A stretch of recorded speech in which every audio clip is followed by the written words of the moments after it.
Adolf Hitler. He is the architect of one of the greatest disasters the world has ever seen. April 1945. The world burns as the Third Reich collapses.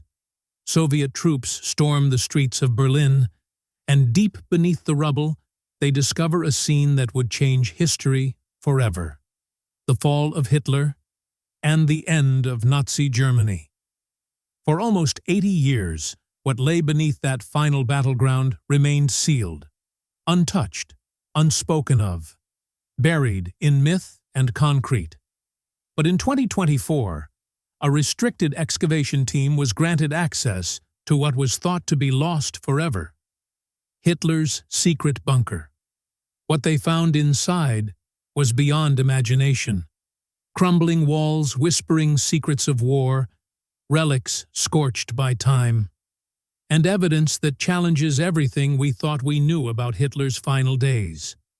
From preserved documents to the chilling discovery of biological remains, every fragment told a story the world wasn't ready to hear. Hidden for 79 years. What was inside Hitler's secret bunker will shock you to the core. Before we reveal what the team uncovered deep underground, make sure you subscribe and turn on notifications, because what comes next will change how you see history forever. The bunker beneath Berlin, a fortress buried by time. By early 1945, Berlin was collapsing. Soviet tanks were closing in, the Allied forces were bombing from above, and the once mighty Third Reich was on its knees. In the middle of it all, Adolf Hitler had already vanished from public view. Where was he? He was underground. Not metaphorically, he was literally sealed beneath the surface of Berlin, hiding inside a concrete fortress built to outlast the empire he knew was falling apart. The Führer bunker was not simply a shelter, it was a final control center, a heavily fortified command post buried under the Reich Chancellery. Its construction began in two phases. The first stage, called the Vorbunker, was built in 1936 to serve as a basic underground refuge. But that wasn't enough. As defeat became likely, Hitler demanded something stronger, deeper, and completely bomb-proof. The second phase began in 1943.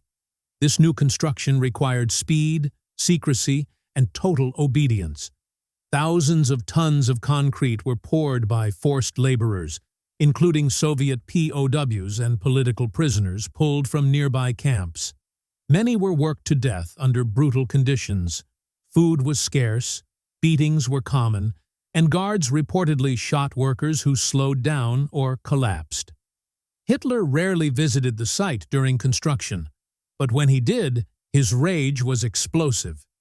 Engineers recall him screaming over ventilation flaws, shouting that the bunker must be strong enough to defy the apocalypse. When he saw one concrete wall was thinner than specified, he slammed his fist on the blueprints and threatened to execute the lead engineer if the error wasn't fixed. The final design went far beyond standard protection. The Führer bunker was buried 8.2 meters below ground, with reinforced concrete walls and ceilings over 3.5 meters thick. It could survive direct aerial bombardment. Its 18 rooms were arranged in tight corridors, sealed off by steel doors.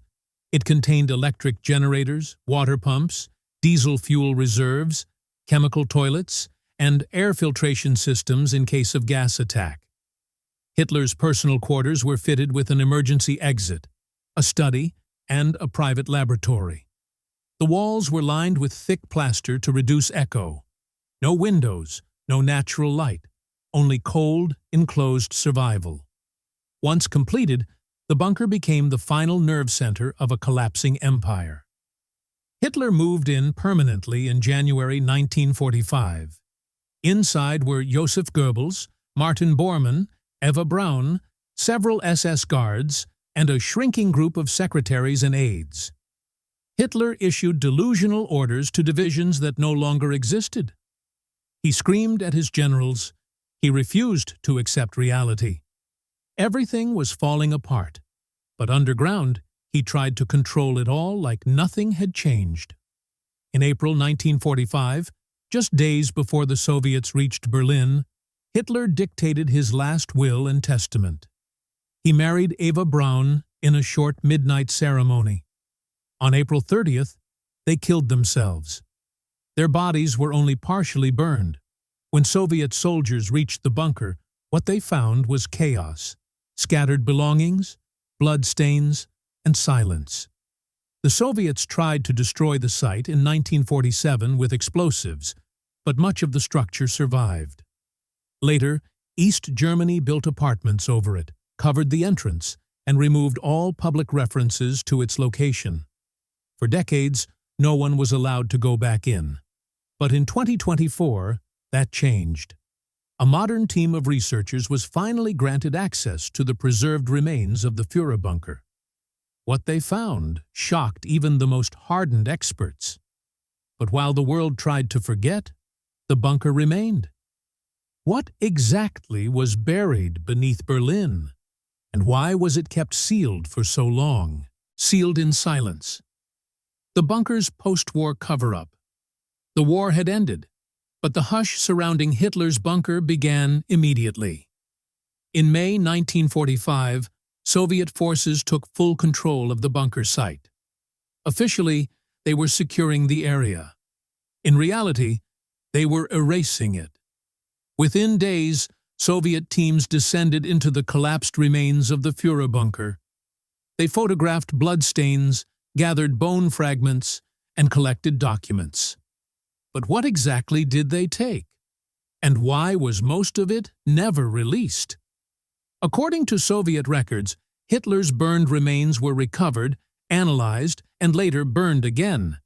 Yet these records were inconsistent, delayed, and in some cases, deliberately misleading. Why did Stalin himself refuse to confirm Hitler's death to the world, even after internal Soviet investigations strongly suggested he was dead? Why did he let rumors spread that Hitler might have escaped? In 1945, Soviet investigators reportedly removed not just personal items, but classified files, coded communications, and several small boxes with unknown contents. None of these items have ever resurfaced. By 1946, the Soviet secret police, and later the KGB, had sealed the area and declared the site off-limits. According to declassified East German intelligence files, several KGB officers remained stationed in Berlin throughout the late 1940s for a single purpose: bunker suppression. Some reports claim they were tasked with extracting Hitler's final correspondence. Others suggest they found something else, something even the Soviets didn't want the world to see. Years later, German construction workers uncovered a hidden chamber connected to the bunker that didn't appear on any known blueprints. It had been sealed from the inside. Soviet accounts never mentioned this chamber. No photographs exist. Why was it ignored? Was it overlooked? Or deliberately hidden? German military engineers who had helped build the original bunker later told Western journalists that not all rooms had been accessed by Soviet troops. They spoke of locked steel doors and airtight internal compartments. Yet Soviet reports claimed all areas had been cleared. So, who was telling the truth? By the 1970s, the East German government stepped up efforts to erase all traces of the site. Bulldozers removed remaining above-ground structures. The original entrance was filled with concrete and rubble. The location was misrecorded in state archives. Apartments were built over the area, and maps were altered to hide the bunker's exact coordinates. There were no signs, no memorials, no warnings. The government insisted it was to stop neo-Nazi gatherings. That explanation sounded plausible. But if that were the only reason, why the secrecy? Why the conflicting reports? Why was no one accounting for the items taken by the Soviets? Why were even academic studies banned? In 2024, modern researchers were finally allowed into what remained of the sealed structure. What they found was not just a ruin. It was something the world was never meant to see. If everything had supposedly been removed, what were they so desperate to hide? What followed would only deepen the mystery and turn stomachs. Unmarked graves and scratched walls. The ghosts below. When Soviet forces secured the grounds above Hitler's bunker in May 1945, they quickly sealed the area to keep anyone out. Yet even then, rumors began spreading among the soldiers who first went inside. Several claimed that while clearing collapsed sections near the bunker's tunnel, they found human bones scattered in the rubble. Some said the remains looked like officers, identified by scraps of uniform fabric clinging to the skeletons. Others swore they saw smaller bones, possibly from children. None of these accounts ever appeared in official Soviet reports, but the whispers lingered among troops long after the war ended. Were these truly the unrecorded dead of Berlin's last stand? Or did the Soviets suppress details that didn't fit their story? Further contradictions emerged years later. In the 1970s and 1980s, East German construction crews redeveloping the area spoke cautiously about what they encountered. One worker told a journalist that parts of the wall were covered with scratch marks. He believed they weren't made by tools but by fingernails. In some spots, he claimed, faint German words could be seen. Verloren, meaning lost, and Gnade, meaning mercy. Another worker insisted he had been ordered to seal over a chamber not listed on any blueprint. According to him, the room contained candle stubs arranged in a circle and a blackened stain on the floor that looked like dried blood. When he and his colleagues reported it, the response was silence. They were told to finish the work and never speak of what they had seen. These claims cannot be verified, but they were not isolated. Several East German residents living nearby described hearing strange sounds under the ground over the years. Some said they heard muffled voices. Others, the sound of screaming carried through the pavement at night. Authorities dismissed these stories as superstition. Yet locals avoided walking near the site. Even today, some older Berliners insist the ground feels unnaturally heavy, as if the horrors of 1945 never truly ended. Historians and psychologists later analyzed these reports, seeing them as a reflection of the terror and despair that gripped the city. One specialist called the bunker a psychological sinkhole, a place where the regime's final madness had been burned into the walls. Whether the scratches, bones, and hidden chamber were real or imagined, the fact that so many believed them gave the bunker an aura of dread that never lifted. These whispers, scattered testimonies, and long-hidden stories became part of the bunker's legend. They were fragments of memory hinting at something far darker sealed beneath Berlin. And it was precisely these rumors that, decades later, drove modern researchers to demand entry and uncover answers that official history had long avoided.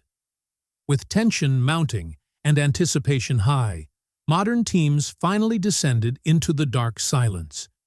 What they found was far worse than anyone had imagined. First entry in 79 years, a descent into rotting history. It started with a hole barely wide enough to send a drone. The entry team had located a partially collapsed access shaft under a crumbling sidewalk near the old Reich Chancellery site. After months of negotiation and planning, they finally had permission to go in. But they could not enter immediately. The air inside had not moved in nearly 8 decades. Before a single human stepped through, they sent in a robotic crawler equipped with a 4K camera, thermal sensors, and chemical detectors. Within minutes, the device confirmed what many feared. The space was structurally unstable. The atmosphere was toxic. Still, the team pushed forward. Once the passage was reinforced and ventilated, the first group of experts entered the Führer bunker on foot. Even with protective suits and breathing apparatus, the experience was overwhelming. The stench was immediate. Mold coated nearly every surface. The walls were wet to the touch. Ceiling beams had collapsed in multiple corridors, forcing team members to crawl in some areas. Pools of stagnant water had collected on the floor. The temperature was unnaturally low. It felt like the building had sealed itself in rot. Then they reached the preserved chambers. What they saw there was worse. Some rooms were exactly as they had been left in April 1945. Metal-framed chairs still sat in position. A cracked table held rusted utensils and what looked like a fossilized ration tin. On one wall, a map of Berlin hung in pieces, peeled and discolored, but still recognizable. In a corner of Hitler's personal quarters, the team found a simple cot with an old wool blanket. The fabric was darkened with what appeared to be a dried bloodstain near the headrest. The sheet was untouched. The air quality was so hazardous that the team had to rotate in and out every 15 minutes. Spore readings were 10 times above safe levels. Chemical residue in some areas suggested lingering traces of explosive material or poison. The floors were unstable in several rooms, and in others, the walls had begun to collapse inward. But none of this stopped the documentation. Every room was photographed, every object catalogued, every inch of the structure scanned and recorded. The emotional effect was immediate. One historian vomited upon seeing the cot. Another stood frozen in place for nearly 10 minutes. A structural engineer broke down after crawling through a narrow corridor and emerging into the communications room, calling it a descent into death. Others described the silence as unbearable, as if the building was still listening. Was this what evil leaves behind? A space frozen in its own failure, too stubborn to decay completely. Yet these horrors were only surface level. What was buried deeper inside the Führer bunker would shake even the most hardened historian to their core. Inside the bunker, what was found will shock you. When the team reached the deepest rooms of the Führer bunker, they found a disturbing stillness that felt calculated. These were not just the final physical spaces of the Nazi regime. They were the last environment Adolf Hitler personally controlled. As the experts began their inventory, the shock came not from what was missing, but from what had remained untouched for nearly 80 years. The leaders' quarters were located at the far end of the bunker, sectioned off by thick steel doors. The first thing discovered was the fragmented remains of Hitler's desk. Its surface had been shattered, possibly by collapse or blast shock, but parts of it were still recognizable, including a cracked drawer containing burned paper scraps. Scattered across the floor were torn maps. One showed Berlin with hand-drawn notations in red pencil. Another map depicted a post-war Europe, marked with lines dividing territory between the United States, Britain, and the Soviet Union. This suggested that Hitler had already accepted defeat and was obsessively tracking what would come next. Hanging crooked on the wall was a shattered portrait of Frederick the Great, one of Hitler's personal heroes. It lay tilted, its glass broken inward, as if struck during a violent moment. The most disturbing object in this room was the decayed frame of a couch. Mold covered most of it, and the center cushion sagged in. Near the upper edge, investigators found a dark stain that initial testing confirmed was blood. Experts believe this was the location where Hitler and Eva Braun took their lives on April 30th, 1945. Nothing about it looked ceremonial. It looked sudden, chaotic, and final. The communications room, located several meters away, had collapsed in part, but much of its contents were still accessible. Tangled wiring hung from the ceiling. Burned-out radio components sat in piles along one wall, Near the far side of the room was a metal cabinet sealed shut. After forced entry, it revealed stacks of Morse code transmission logs. Most were dated April 28th to 30th, and many were marked classified. The final transmission, according to translators, was chilling in its clarity. It read, "No departure. End procedure confirmed." This was seen by several analysts as a final admission. Hitler never intended to flee. He had planned to die in place. The personal items recovered added a layer of emotional horror. On a nearby table, experts found several dented ration tins marked April 28th. A pair of partially smoked cigarettes rested in an ashtray fused to the surface by humidity and time. Beside them was a pair of wire-rimmed glasses that matched Goebbels's prescription records. In a corner of what was believed to be the staff quarters, investigators found a child's stuffed rabbit. It was faded, missing an ear, and stained with what looked like dried blood. Experts could not confirm the owner, but many believe it may have belonged to one of the Goebbels children who were killed by their parents inside the bunker. But uncovering physical remains was not enough. To understand what they truly meant, experts had to decode the psychology and symbolism behind every artifact. Expert analysis. What the artifacts reveal about Hitler's mindset. Once the physical contents of the bunker were retrieved and catalogued, attention quickly shifted from what had been found to why it mattered. The objects left behind were not just remnants of a fallen regime, they were the final pieces of a psychological puzzle. Forensic specialists, military historians, and trauma psychologists collaborated to reconstruct the mindset of the men who had lived and died inside those walls. What they discovered painted a disturbing picture of obsession, delusion, and a deliberate descent into death. One of the most significant confirmations came from the bloodstains found on the couch in Hitler's quarters. Multiple samples were analyzed, and the results were conclusive. The blood contained high levels of cyanide along with traces of barbiturates. This aligned with long-standing reports that Hitler had taken a cyanide capsule before shooting himself. The findings also supported eyewitness accounts that Eva Braun died from poison alone. Chemical residue on nearby surfaces confirmed the presence of fast-acting nerve agents, likely brought in by Hitler's medical staff. For investigators, these samples were not just biological evidence. They were proof that suicide had always been planned. Psychologists examining the bunker's layout and contents noted extreme levels of micromanagement. Every room had identical ration inventories arranged perfectly.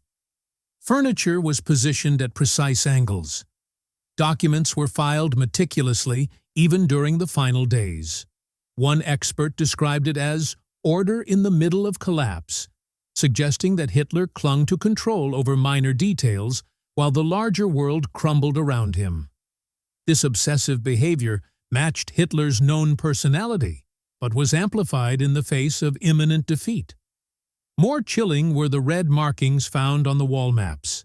Several depicted Soviet troop movements closing in on Berlin, with red arrows indicating counterattack plans that no longer made tactical sense. In the margins of one map, handwriting confirmed to be Hitler's read, "Nicht über, they will not survive." Was this aimed at the Allies, or a warning to his own people? Either way, it revealed a leader still fighting battles that had already been lost.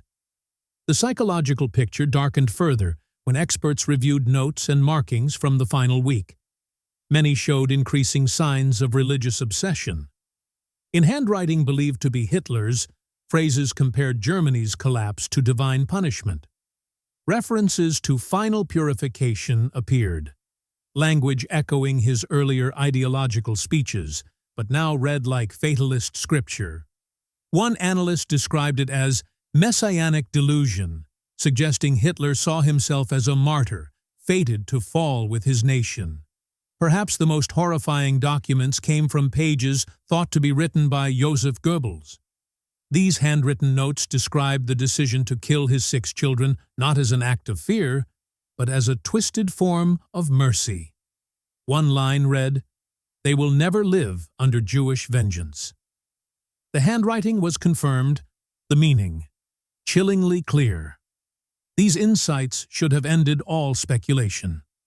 Yet instead, they reignited one of the most persistent myths and conspiracies. What do you think about Hitler's death? Feel free to share your thoughts with us in the comments section. Want more videos like this? Then subscribe to the channel for more eye-opening stories.